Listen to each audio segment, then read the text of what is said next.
Combination is where the order matters. So once we get to our exam questions, you're going to have permutations and combination questions mixed. What you have to ask yourself, sort of your first question when you read a word problem that says, how many ways can blah, blah, blah? You have to ask yourself, does the order matter or doesn't the order matter? So we've already been introduced to the formula. There's not supposed to be a little line there, so you can take that little line out, scribble out. On our formula sheet, we use this notation. And the formula is the same as the permutations formula divided by r factorial. And that dividing by r factorial, what that does is it divides out the order. Because with a permutation, if you have four objects can be ordered in 4 factorial ways. If you had 5 objects, they can be ordered in 5 factorial ways. So if you're doing a combination of 4 objects, you could count it as a permutation and then divide by 4 factorial, because that would divide out the order. Some special cases, well, if you have n items and you want to choose all n of them, the order doesn't matter. If I have 52 cards, I want to choose all 52 of them. There's only one way I can do that. This is the same deck of cards if I shuffle it and mix it up. Same thing if you have 52 cards and you want to choose one of them. Oh, how many different ways can you choose one card? 52. So n choose 1 is equal to n, and n choose n is equal to 1. Some other things that we've seen already. Whenever, if I had 10 cards and I choose 4 of them, every time I make a unique group of 4, I'm left with a group of 6. If I make a new group of 4, I'm left with a new group of 6. So one of the things with combinations is you can think about choosing groups. If I have 10 people or 10 cards and I'm choosing 6 of them, or making a group of 6 people, every time I make a group of 6 people, I leave a group of 4. And so 10 choose 6 is the same as 10 choose 4. So if we know that 52 choose 1 is equal to 52, we also know that 52 choose 51 is equal to 52. And then on multiple choice questions on tests, sometimes they say 12 choose k is equal to 12 choose 8. If k doesn't equal 8, what's k? I mean, obviously, this would be really easy if you said k was 8. 4. K is equal to 4. Because making a group of 8 would leave you with a group of 4. And then sometimes they get the most complicated that they can probably get.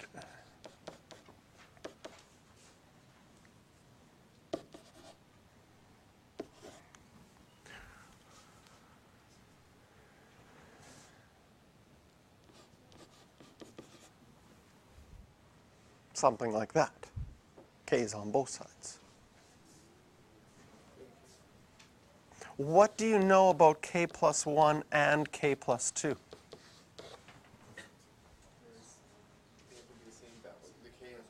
They can't be the same number, right? K plus 1 and k plus 2 aren't exactly the same. They can't be both 8 because 1 is plus 1 and 1 is plus 2. But what do you know about these two things? They have to be 6 and 7. Well, why can't they be 9 and 4?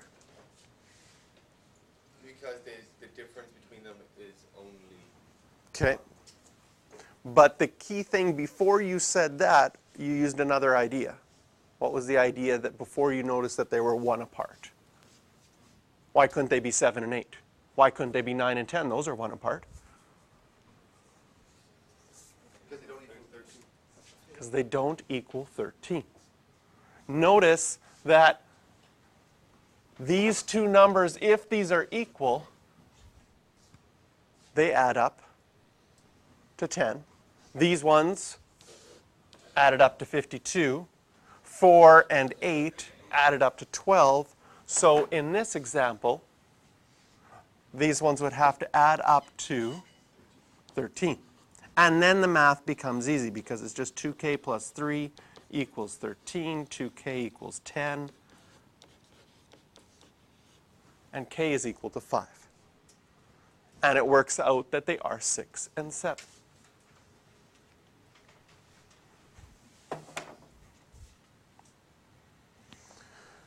One of the things that we're going to count today and deal with today is, I don't know if you've ever seen it on TV or heard of the game of poker, but poker is a game where you get 5 cards, and there's different variations of the game, but a poker hand consists of 5 cards.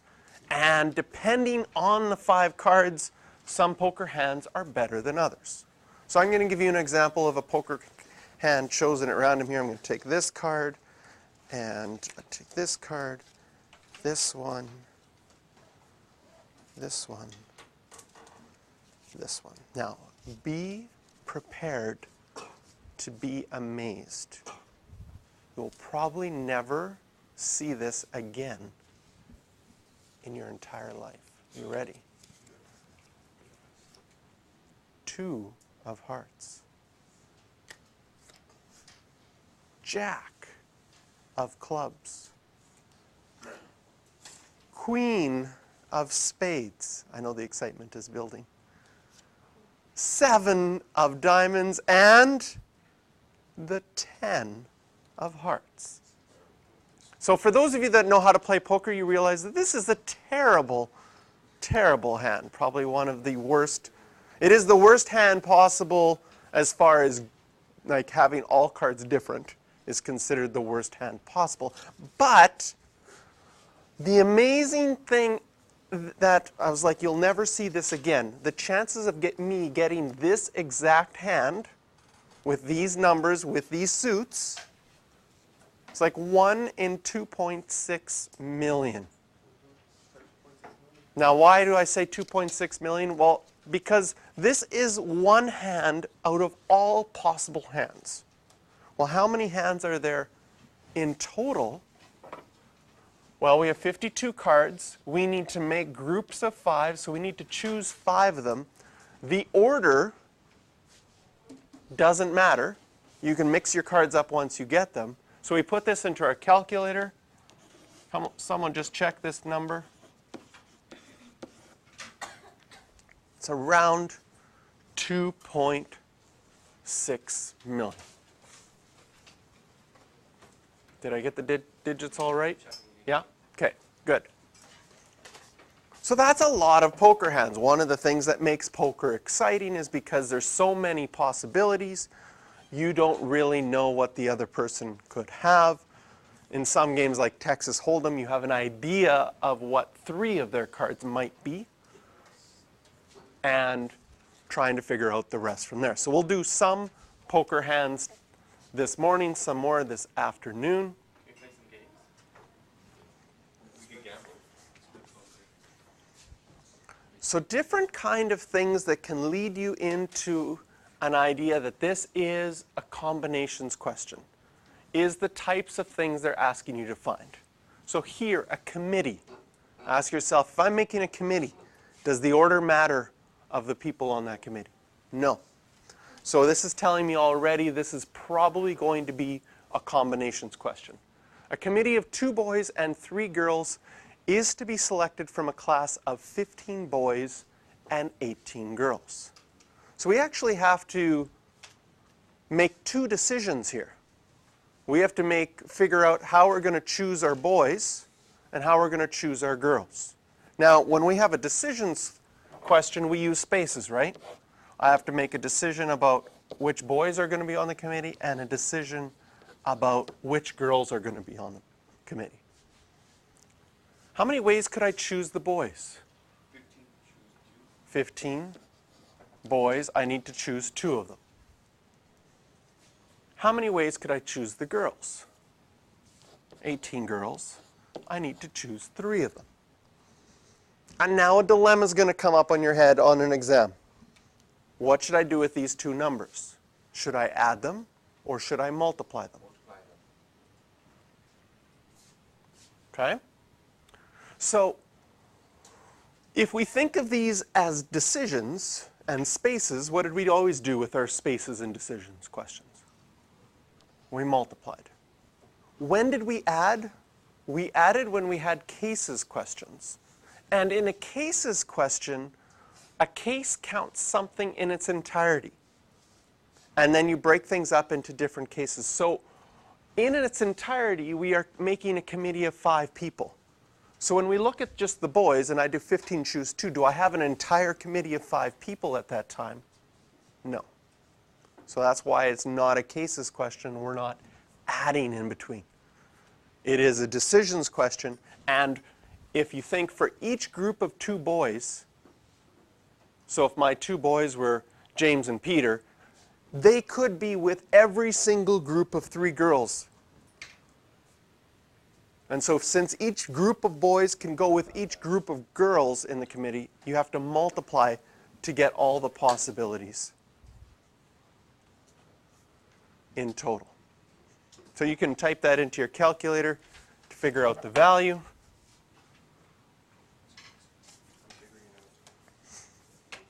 Another group question. So I'm going to make 3 smaller groups from the people in this class. Let's say there's 20 people in class this morning.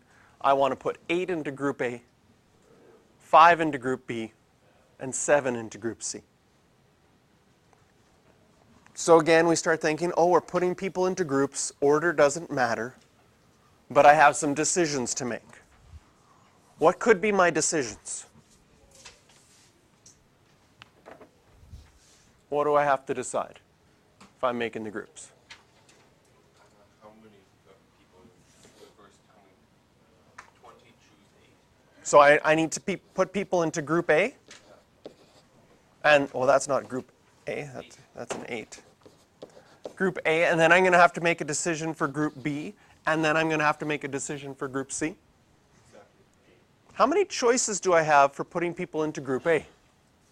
20, choose. There's 20 students. I need to choose 8 of them to be in group A. What this does is it counts every single group of 8 from 20 possible. So that means everybody has a chance to be in group A with everybody else, and it counts all the ways I can make a group of 8 people from 20. But now I need to make some people into group B. How many choices do I have for group B? There's only 12 people left, right? Because I've taken 8 out and said, you guys are in group A. And I need to do 12 choose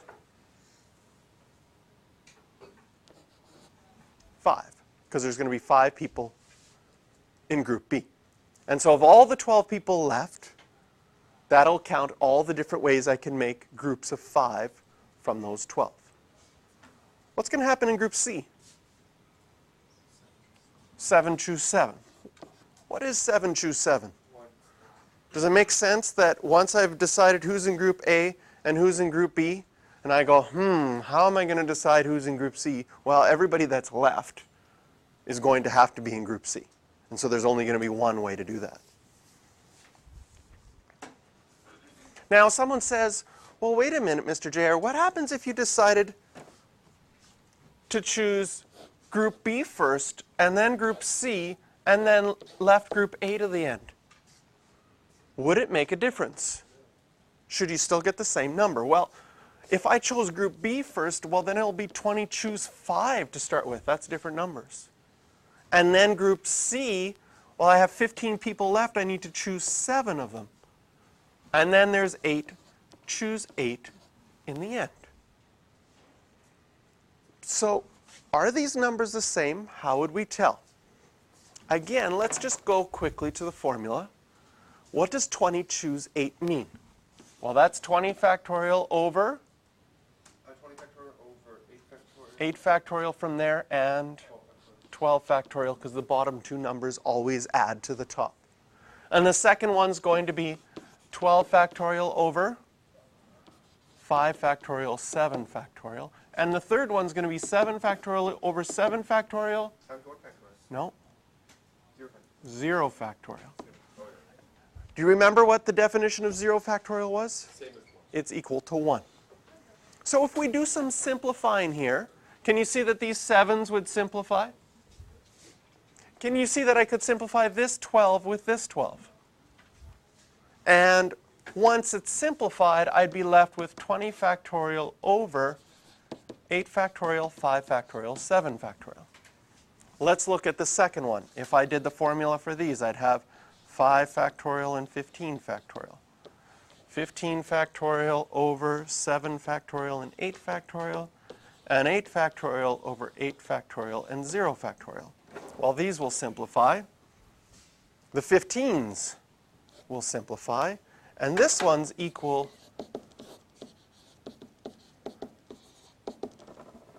to 20 factorial over 5 factorial, 7 factorial, 8 factorial. Can you see that they're the same? If we look at our final answer, what does that remind you of? You're dividing out Yeah, when did you have questions before that looked like that? words that have the same meaning. Like Mississippi, right? Those were identical object questions that ended up like this. So that makes you think, well, if I rethink this question, could I think of this question as an identical objects? So I take all 20 students in my class, and I line them up from shortest to tallest. And then I put in a hat 8 A's, 5 B's, and 7 C's. Usually, well, don't say. Right? It's a word like Mississippi.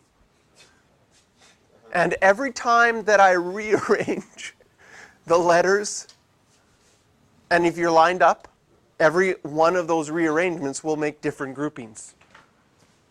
And that would be 20 factorial divided by 8 factorial for the A's, 5 factorial for the B's, 7 factorial for the C's. And we have a different way of looking at the question and counting it the same. So often with permutations and combinations questions, depending on how you look at it, you can solve it in different ways. But the hard part is being convinced that your strategy actually works. If you wanted, you can count every possible arrangement. In this case, they all do work. So now we're going to get back to some poker hands. And what I'm going to do is I'm going to go through the deck here. And there's 52 cards. And I'm just going to go through and take out all the clubs. So if I take out all the clubs, there's 13 clubs. I'm going to have 39 cards left. So what I'm going to do with these 39 cards is I'm going to give James 5 cards. 1, don't look at them yet. 2, random here. 3. This is going to be amazing again. 4, 5. Okay? Tell me, did you get any clubs? No! Isn't that amazing? Well, you removed them. Yeah, but he didn't get any clubs. Because you removed. That's because I took them out. You had zero chance of getting You had 0 chance of getting clubs, right? Unless you missed one. Yes. So if I did it again, if I gave him 5 other cards, would he get any clubs? You should have. No. I could do this over and over and over again, and he would never get any clubs. So if I wanted to count how many poker hands had no clubs, all I would need to do was count how many 5-card hands I could take out of this group of 39. So our question will end up being, well, if I take out the clubs and I choose 5 cards from there, that will count all of the hands that have no clubs. And this is a very pretty number. That's beautiful. 575,757 hands have no clubs. What if we remove both clubs and...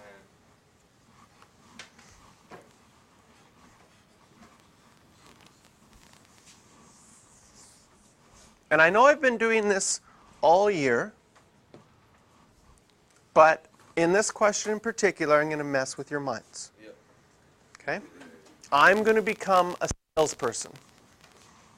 Because we saw in that grouping question that you could do it in a number of different ways, and they were all right. Yep. So what I'm going to do is I'm going to find the number of poker hands with at least one club in 3 different ways, and I'm going to put on my salesperson hat, and I'm going to sell them to you that they all 3 are right. Okay? But I'm not going to tell you. They might all 3 be right. They might all 3 be wrong. 1 might be right and 2 are wrong, or 2 might be right and 1 is wrong. I'm not telling you that. But I'm going to try to convince you that all 3 are correct. And you have to decide if yes, all 3 are correct, if I'm very convincing, or if there's some flaw in my logic in 1, 2, or all 3 of them, right? By the way, everything I taught you in the first part of this unit, I made it up. It's all wrong. I'm just kidding.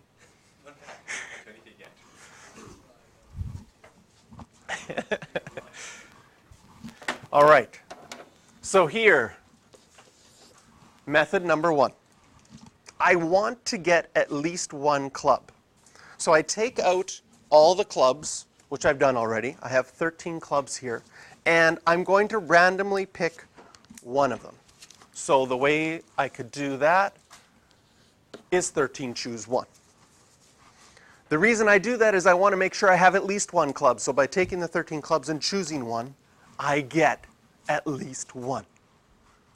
Now, I take the other 12 clubs, put them back in the deck, shuffle things up, and from the 51 cards that remain, I choose 4 more. It could be that I don't get any more clubs, but I've got at least 1 already. It could be I get more clubs, which is fine, because I just needed to get at least 1 club, and that will count them all.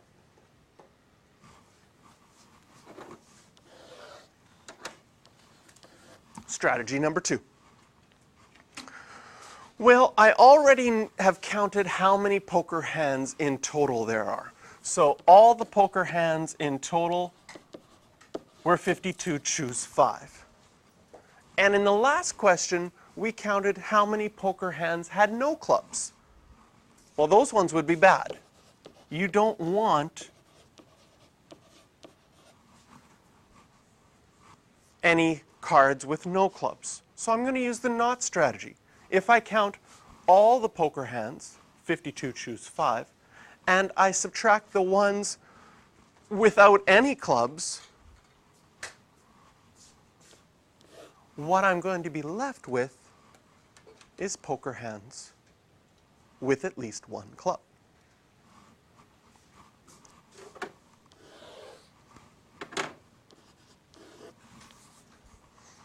Method number 3.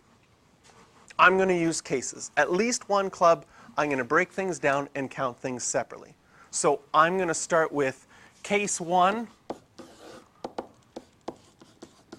How many hands have 1 club? So I take my 13 clubs, I choose 1 of them, and from the 39 other cards, I choose 4 more. So that means 1 club, and the other 4 cards are something else. This method's a little long, but it has a pattern. So now I'm going to choose 2 clubs. And I have 13 clubs. Now I'm going to choose 2 of them, and from the other 39 cards, choose 3 more.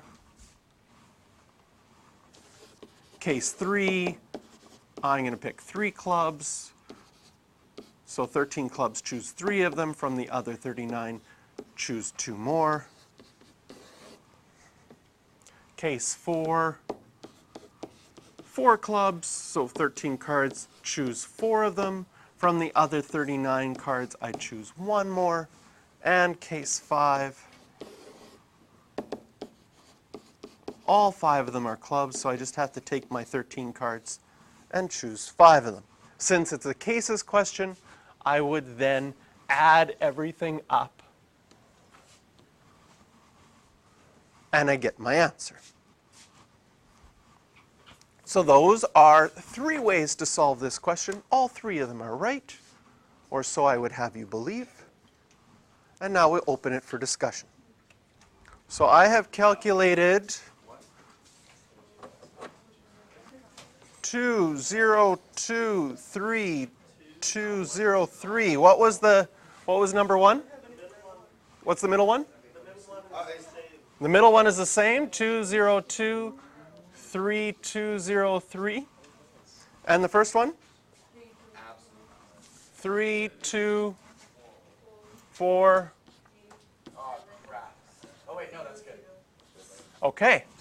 So what this tells us is that not all 3 of them could be right. They could still all 3 be wrong. We could have 2 wrong and 1 right. We could have 2 right and 1 wrong. So now we've at least decided that not all 3 of them are right. So at least 1 of them is wrong. So can you make an argument either for 2 and 3 being wrong or 1 being wrong, and why it's wrong? 1 being wrong. 1 being wrong? Yes. Devin, why do you think so? I think that when we calculated the total amount of different hands, it was only 2.5 million. Yeah, all of them here is 2.6 million, right? That's when we calculated all of them. And then this, that's bigger. Cool. So there's 2.6 million hands in total, and 3 million of them have at least 1 club. Logic. That is good logic, right? If there's 2.6 million hands in total, and 3 million of them have at least 1 club, something in your brain should say, wait, what? No, that doesn't quite work. So you're right, this one can't be possible because of that. And we'll talk about why that number got bigger. What was wrong with the logic? Because you can't say, this was too easy, it must be wrong. That doesn't hold up on a test for an explanation. So now we have to decide, are 2 and 3 correct, or are they both wrong? They're both correct. They're both correct. I should do it one year where I give 3 strategies that are all wrong, but that wouldn't be very nice. That would be horrible, right?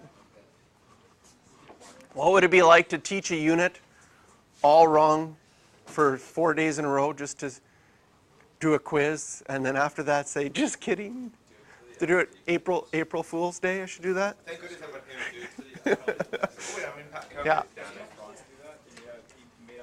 I think he did. I think he's done that. What has he done? Made up a unit.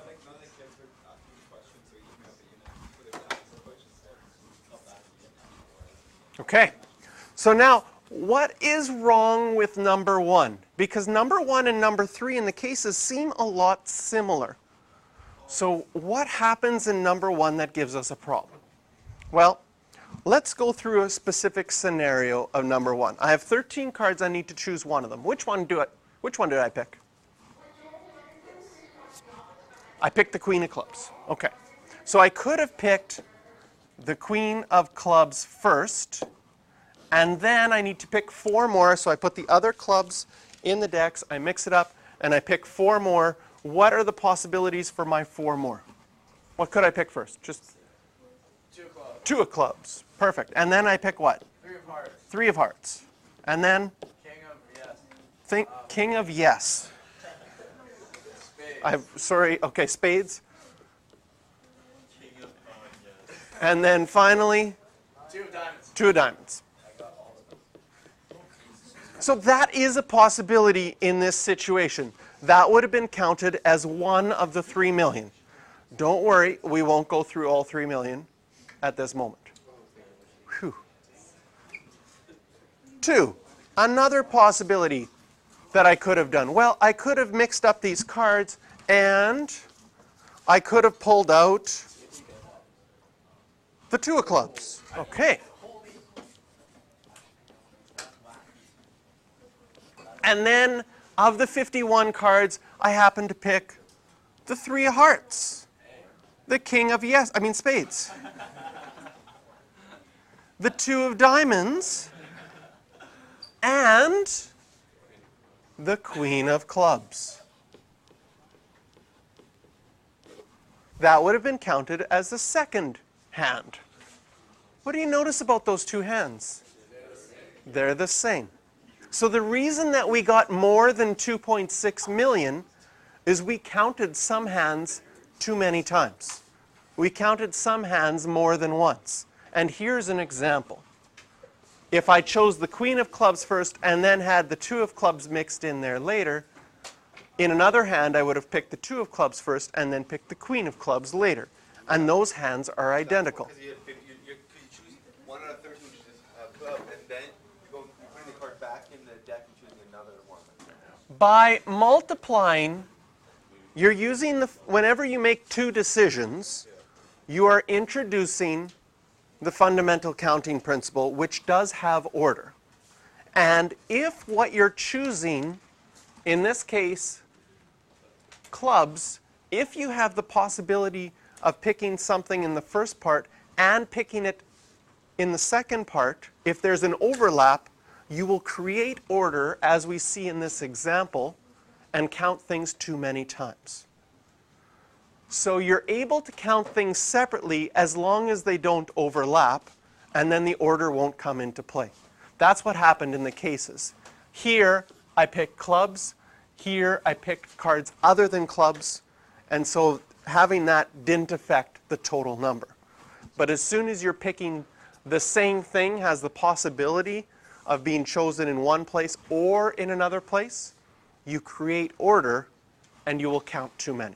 And that's what went bad in number 1. The knot strategy seems to be the easiest. The knot strategy definitely in this case would be the easiest one, especially if I said, oh, we're going to pick 10 hands. How many have at least? So usually this word at least or at most is a hint to say use the knot strategy, because it's going to be easier to count the opposite when you have none than it is to count all the cases that would occur. For 10 cases. It would be very long. Okay, I'm going to give you handout number 2.